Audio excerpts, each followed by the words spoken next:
2006 Varanasi serial blast में बड़ा फैसला आया है। वलीउल्लाह को फांसी की सजा का ऐलान किया गया है। एक मामले में फांसी और एक मामले में उम्र कैद की सजा का ऐलान किया गया है। 16 साल बाद वलीउल्लाह को मिली है सजा। सेशन कोर्ट ने यह फैसला सुनाया है। इस वक्त की यह सबसे बड़ी खबर आपको बता रहे हैं। साल 2006 का यह मामला है जब वाराणसी में सीरियल ब्लास्ट हुए थे। इसको लेकर एक बड़ा फैसला दिया गया है कोर्ट की जानिब से। वलीउल्लाह को फांसी की सजा का ऐलान किया गया है। एक मामले में फांसी जबकि दूसरे मामले में उम्र कैद की सजा का ऐलान हुआ है। 16 साल बाद वलीउल्लाह को यह सजा का ऐलान हुआ है। सेशन कोर्ट ने अपना फैसला सुनाया है।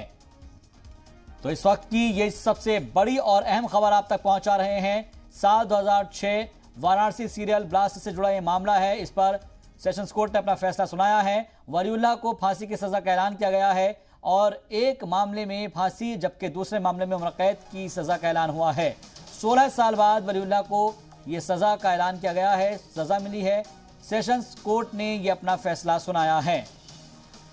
तो इस वक्त की ये बहुत अहम खबर और बड़ी खबर 2006 वाराणसी सीरियल ब्लास्ट से जुड़ी हुई, जिस पर फैसला आया है।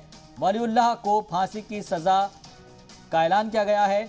एक मामले में फांसी और दूसरे मामले में उम्र कैद की सजा का ऐलान किया गया है। 16 साल बाद वलीउल्लाह को सजा का ऐलान किया गया है। सेशन कोर्ट ने यह फैसला सुनाया है। तो इस वक्त की ये सबसे अहम खबर आपको बता रहे हैं। 2006 वाराणसी सीरियल ब्लास्ट से जुड़ी हुई ये जानकारी। वलीउल्लाह को फांसी की सजा का ऐलान हुआ है।